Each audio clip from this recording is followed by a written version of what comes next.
नमस्कार प्यारे बच्चों, कैसे हो आप सब। आई होप आप सब बहुत अच्छे होंगे और आपकी पढ़ाई भी बहुत अच्छी चल रही होगी। तो देखिए बच्चों, आज मैं लेकर के आई हूँ राजस्थान बोर्ड की कक्षा 8 का विज्ञान विषय का जो सैंपल पेपर है जो बोर्ड ने जारी किया है। राजस्थान राज्य शैक्षिक अनुसंधान एवं प्रशिक्षण परिषद उदयपुर द्वारा जो सैंपल पेपर जारी किया गया है, यानी जो मॉडल पेपर जारी किया है बोर्ड ने, वो मैं आपको लेकर के आई हूँ। मतलब किस तरह का पैटर्न जो है आपका आएगा बोर्ड में, और कितने नंबर का पेपर होगा, कितना समय होगा, कौन कौन से सेक्शन होंगे, इन सभी का आपको इस वीडियो के माध्यम से जवाब मिलेगा। और सभी प्रश्नों का बहुत ही सरल तरीके से यहाँ पे हल करवाया गया है। तो आपसे रिक्वेस्ट रहेगी, वीडियो आप अपने सभी दोस्तों में जो भी 8वीं कक्षा में पढ़ रहे हैं उनको शेयर कीजिए ताकि वो भी इसका फ़ायदा उठा सकें। तो चलिए बच्चों, देखते हैं पहला प्रश्न।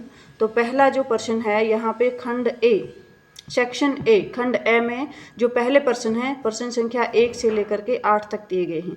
आपको बता दूं बच्चों, समय आपका रहेगा 2.5 घंटे का और टोटल मार्क्स जो होंगे वो 80, यानी 80 नंबर का पेपर होगा। 2.5 घंटे में आपको अटेम्प्ट करना है। तो इसमें पेपर जो है 3 सेक्शन में होगा और पहला जो सेक्शन है वो वस्तुनिष्ठ प्रश्नों से मिलकर के बना है। प्रश्न संख्या 1 से 8, यानी बहुविकल्पीय प्रश्न इसमें आपको मिलेंगे जिनके जवाब आपको देने हैं। तो देखते हैं पहला प्रश्न। पहला प्रश्न है, नीचे दिए गए प्रश्नों के लिए सही विकल्प का चयन करना है।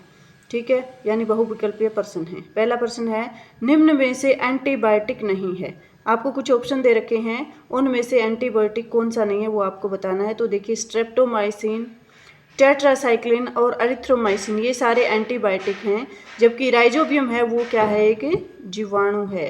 राइजोबियम क्या है, एक जीवाणु है, एक बैक्टीरिया है। तो इसका जो है सही आंसर ऑप्शन बी हो जाएगा और बी आप यहाँ भर देंगे। इसी तरह से दूसरा प्रश्न देखेंगे। दूसरा प्रश्न है, पंचमढ़ी जैव आरक्षित क्षेत्र में साल एवं जंगली आम के पेड़ विशेष रूप से पाए जाते हैं। यह वनस्पति जगत में किसका उदाहरण है। पंचमढ़ी जो जैव आरक्षित क्षेत्र है वहाँ पे साल और जंगली आम के पेड़ पाए जाते हैं। तो ये वनस्पति जगत में किसका उदाहरण है। तो देखिए, वनस्पति जात, ठीक है, ये वनस्पति जात है, प्राणी जात नहीं है। तो देखिए, विशेष क्षेत्रीय स्पीसीज इसका आंसर हो जाएगा, क्योंकि एक विशेष क्षेत्र पंचमढ़ी जैव आरक्षित क्षेत्र में ही ये वृक्ष पाए जाते हैं। और विशेष क्षेत्र में पाए जाने वाले आपकी जो स्पीसीज होती हैं उनको विशेष क्षेत्रीय स्पीसीज कहते हैं। तो इसका आंसर स हो जाएगा। तो अगला प्रश्न है, अगले प्रश्न पर चलते हैं। अगला प्रश्न है, तो देखिए नेक्स्ट क्वेश्चन जो है, साइकिल के हैंडल एवं रिम को चमकदार बनाने के लिए किस धातु का लेपन किया जाता है। तो साइकिल का हैंडल या रिम है उसको चमकदार बनाने के लिए जो है चांदी का नहीं, तांबे का नहीं, लोहे का नहीं, क्रोमियम का लेपन किया जाता है। तो इसका आंसर हो जाएगा ऑप्शन बी। अगला जो प्रश्न है, किसी आवेशित वस्तु से आवेश को पृथ्वी में भेजने की प्रक्रिया है। कोई आवेशित वस्तु है, उससे आवेश को पृथ्वी में भेजने की प्रक्रिया को हम भूसंपर्कण कहते हैं। तो इसका आंसर हो जाएगा ए।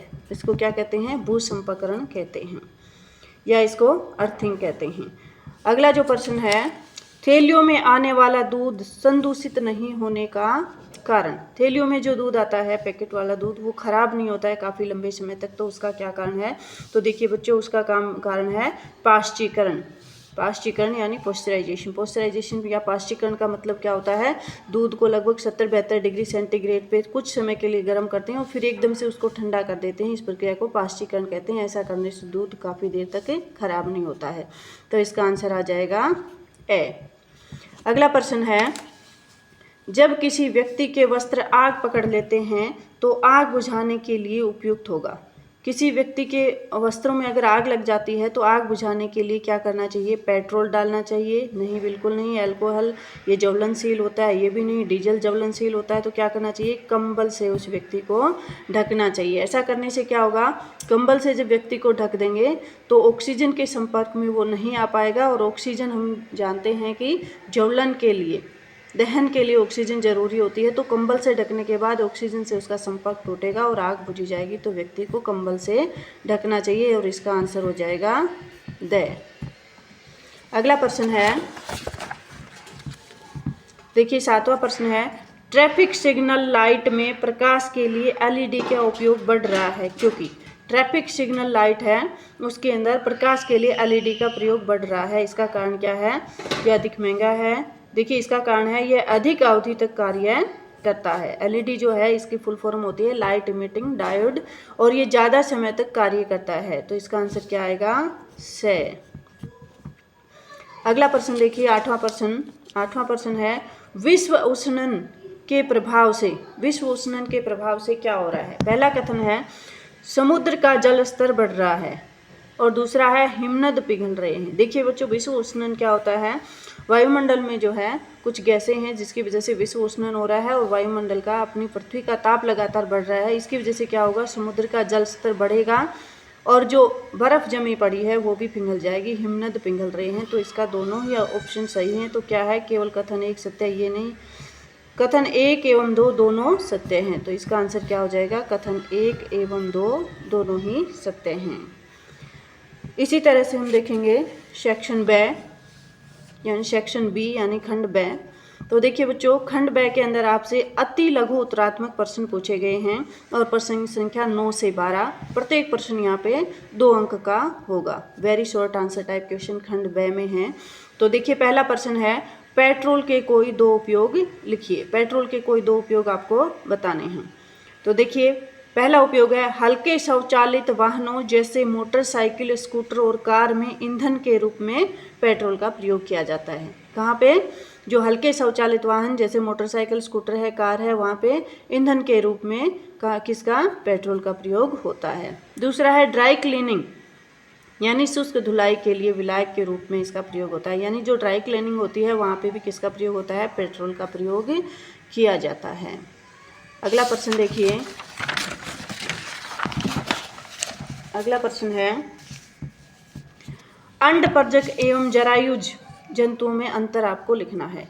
अंडपरजक एवं जरायुज जंतुओं में आपको अंतर लिखना है। तो देखिए अंडपरजक जंतु अंडे देते हैं जिनसे बाद में शिशु निकलते हैं, जैसे मुर्गी है, सांप है और मेंढक है। इसके विपरीत जरायुज जंतु जो होते हैं वो सीधे ही शिशु को जन्म देते हैं, जैसे मनुष्य, गाय और कुत्ता। यानी अंडपरजक में पहले अंडा, उसके बाद शिशु बनता है, और जो जरायुज होते हैं वो सीधे ही शिशु को जन्म देते हैं, वो अंडे नहीं देते हैं।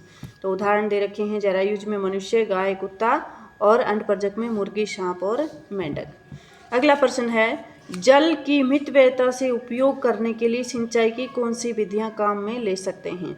यानी जल का कम से कम हम प्रयोग करें, ज़्यादा से ज़्यादा मात्रा में जल बचा सके। जितना भी प्रयोग होता है वो पौधे के बिल्कुल काम में आ जाए, जल वेस्ट न जाए। तो मितव्ययता के लिए सिंचाई की कौन सी विधि उपयोग में लाई जाती है? तो देखिए जल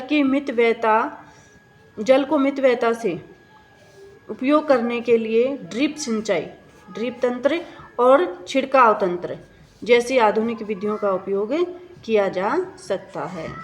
अगला प्रश्न है ट्रैक्टर के टायरों में अधिक बड़े खांचे क्यों रखे जाते हैं?